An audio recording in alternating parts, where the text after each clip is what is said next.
जे काही हवंय ते झी5 ऍप वर पहा. झी5 ऍप डाउनलोड करा आणि फ्री मध्ये पहा केव्हाही कुठेही. कुठे अथर्वा? किडलेट का? ह्या भयाडामुळे. काय? अगं गुरु का त्याला बोलला माहित आहे? त्याला मी म्हणे तुला टॅब विकत घेऊन देणार होतो पण तू आईच घेऊन देत नाहीये म्हणे. झालं चिडला गेला नानींकडे रुसून बसलाय तिथे. पा हे असं बोलायची गरज होती का यांना?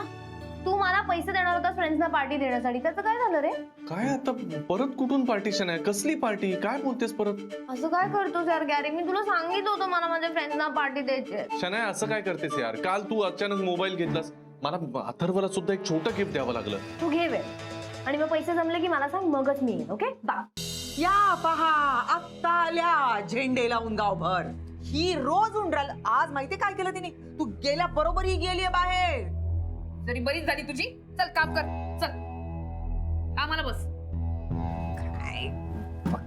चल. तुला माहितीये मला किती किलो भाजी कापायला लावली? हो आता शनाया आपल्याला माहितीये ना, थोडे दिवस सहन करावं लागणार आहे. तू पैसे आणलेस? मी आलो इथे, मला अजून फ्रेशही होऊ नाही दिलं आणि पाणी तर लांबचीच गोष्ट, तुम्ही डायरेक्ट सुरूच होता लगेच. 2 मिनिटं तरी द्या ना. म्हणजे गॅरीकडे पैसे आहेत. कसला विचार करते? नाही नाही काही नाही. तू निघाला? हो झालं, आवर निघालो. गॅरी त्याच्याच थॉट्स मध्ये आहे. एनिवे मी मम्माकडे जाऊन सगळे पैसे खर्च करते आणि मग त्याला कळेल. गॅरी लिसन ना, मला मम्माकडे जायचंय. मी जाऊ का? सारखं सारखं का असते का तुझ्या मम्माकडे? ऑरेंज सासू, तुमची तब्येत डाऊन असेल तर गुड फॉर. जाऊ दे नाही, फक्त घरातली सगळी कामं उरकून जा म्हणजे झालं. अरे सॉरी, मला उशीर झाला. It's okay. ही तुमची बॅग. हे असं कसं झालं? काय झालं सर? अरे काय झालं, काय विचारतोयस? याच्यात पैसे होते ना? असतील ना. अरे नाहीयेत. अरे साहेबांनी जरा तुझी काय स्तुती केली, तू हवेच उडायला लागला लगेच. एक 50,000ची मदत कर ना मला. तू तिला पैसे देतो यार आणि माझ्याकडे पैसे मागतो. म्हणजे शनायाने तर घेतले नसतील ना? किती कशाला बोलून घेतलं? कार्यक्रम सुरू आहे ना. हो राधिका, मला माहितीये जरा काम होतं आणि तुझ्याकडून मदत हवी होती म्हणूनच तुला बोलवलंय. कसली अडचण आहे? राधिका मला तुझी मदत हवी आहे. मला 50,000 रुपये हवे. इतर कुठूनही मला पैसे नाही मिळत आहेत राधिका. हे बघ, मला हे कळतच नाही की घरातून पैसे कसे गेले. म्हणजे तुम्हाला काय म्हणायचंय? मी आणि आईनी घेतलेत? का मी असं कुठे म्हणालो राधिका? त्यापेक्षा तुमच्या बच्चाला विचारा ना तुम्ही. राधिका प्लीज काहीतरी कर. मी हात जोडतो, पाया पडतो, हवं तर पण प्लीज मला पैसे दे. माझी नोकरी जाईल प्लीज. 1 मिनिट शनाया, तुझ्यासाठी एक सरप्राईज आहे आणि सगळ्यांसाठीच. Surprise? What surprise? Taxi driver जरा बाहेर येता का प्लीज?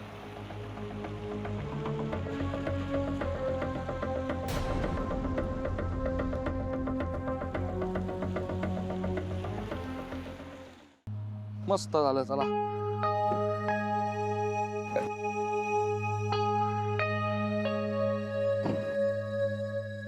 मस्त झाला ना सत्कार? हा म्हणजे गुरु आला तो भाग सोडल्यास बाकी मस्त झाला. छान होती माणसं, गोड होते एकदम सगळे.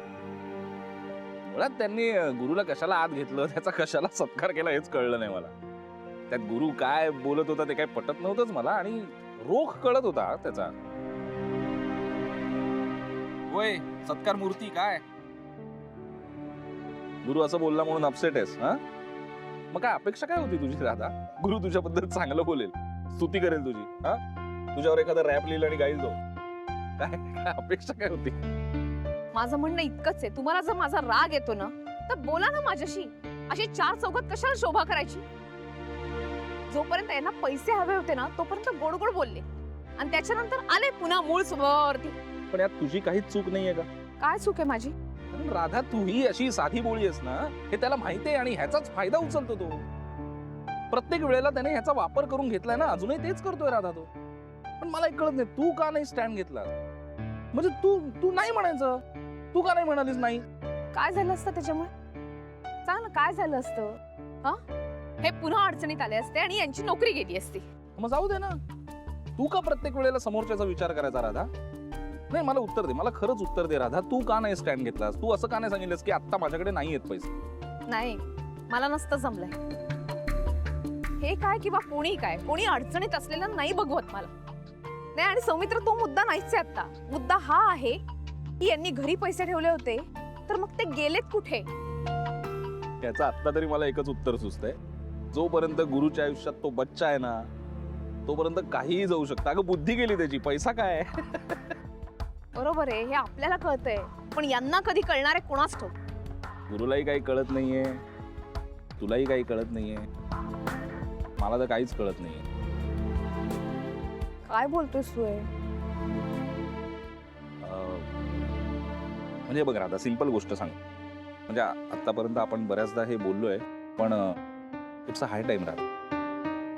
आता तू, तुझा, अथर्वचा, इनफॅक्ट दोघांच्याही आयुष्याचा आता नव्याने विचार करायला हवायस. म्हणजे काय करू आता?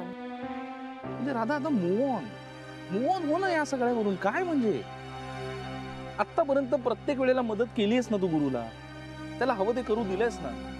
काही गोष्टी तर ठरवून केल्यास तू राधा, ठरवून. मग असंच एकदा पुन्हा एकदा ठरवून तू स्वतःच्या आयुष्याचा नाही विचार करू शकत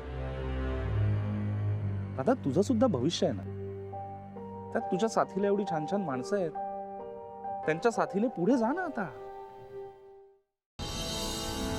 ओ टॅक्सी ड्रायव्हर, जरा बाहेर येता का? शनाया, तुझे मिस्टर टॅक्सी चालवतात. Go girls. No, don't leave me. Carrie, why did you lie to me? खोटं का बोललास तू? यार तू टॅक्सी चालवतोस? मी नाही राहू शकत तुझ्या बरोबर. You are such a big cheat and a liar. Shanaya please तू शनाया तू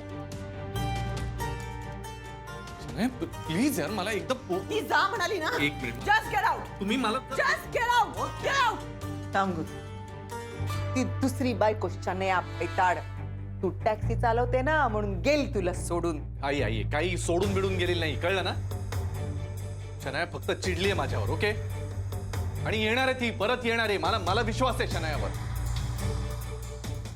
अण्णांच्या हट्टापायी माधवा घर सोडू लागला आणि आता ह्यांच्या हट्टासाठी मी लगीन करायचं. हे ही गडी असं या घरातलं आणि बायको गौऱ्या थापणारी. अंगा अण्णांका गड्यांची कोण वरात काढत नाही, त्यांना राबवतात. मी नाही काढू देणार बा. काय म्हणत होतस? काय म्हणत होतस? सोडा ते का, सोडा.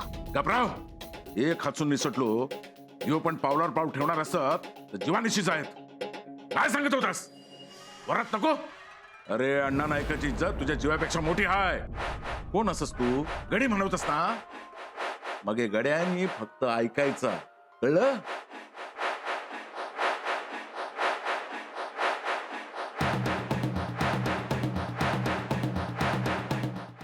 आज की परिस्थिति में शंभू राजे के अलावा हमारा कोई दूसरा आश्रय स्थान है ही नहीं। लेकिन आप एक बात भूल रहे हैं। वो कौन सी बात है शहजादे? हमें हिंदुस्तान का शहंशाह घोषित कर दिया गया और यहाँ संभा तो राजा भी नहीं बना। शंभू राजे का मंच का आरोहण हो चुका है। अब किसी भी वक्त उनकी ताजपोशी हो सकती है। राज्याभिषेकाची जरूरत आपल्यापेक्षा स्वराज्याला जास्त आहे. बघू कशात बघायचं ते बघा, पण मला विचाराल तर राज्याभिषेकाच्या दर्पणात बघा. तू सांगितलेल्या स्टोरी प्रमाणे विक्रांत सरांचं तुझ्यावर प्रेम आहे, हा कौल सुद्धा तुला बाप्पाच्या देवळातच मिळाला. सर आता इथे नाहीयेत मला मंदिरात भेटायला. मग आता अशा परिस्थितीत तू कुठे जायला हवं? गणपती बाप्पाच्या मंदिरात. देवा, सरांना सुखरूप ठेव आणि लवकर परत आण. ईशा, सर, आम्ही आता बाहेर जातो. हा, आम्ही गेलो की तू समजा साहित्य घेऊन देवळाच्या पाठी ये. आणि तो पप्प्या तिकडे समधी माणसं गोळा करून बसला असेल. आम्ही निघतो पुढे. तुला जेवढं सांगितलंय तेवढं कर. सकाळच्याला वाचल्या, आता नाही वाचल्या. तुम्ही वाटायला आणलेलं सगळं सामान माझ्याकडे. हो वहिनी, त्याला रानाला जाऊन सांगूया सगळं, त्याशिवाय सुधरायची नाही. हे बहुतेक आमच्या गावाच्या बाहेरच उभे होते, का त्यांना रस्ता माहित नव्हता. मग ते कसे बरोबर माझ्या घरी आले? बरोबर आहे. तुम्ही कुठे होते तेव्हा? स्टेशनवर बसलो. किती वेळ होता स्टेशनवर? आणि जेवण बनवलं. आणि तू हे घरी जेवताय? आम्ही जेवण बनवलं. तुम्ही तिकडे वडापाव स्टेशनवर. नायगाव स्टेशन. माफ करा मला. तुम्हाला जसं बोललो तसं तिला तिच्या हक्काचं काहीच देऊ शकलो नाही. मी द्यायचा प्रयत्न केला, पण त्याचे परिणाम एवढे भयंकर होतील असं वाटलंच नव्हतं मला. नाना, मी तुम्हाला एवढी खात्री नक्की देतो. तिचं भविष्य सुरक्षित व्हावं ना, मी काय ना काहीतरी करीन आणि लवकरच करीन.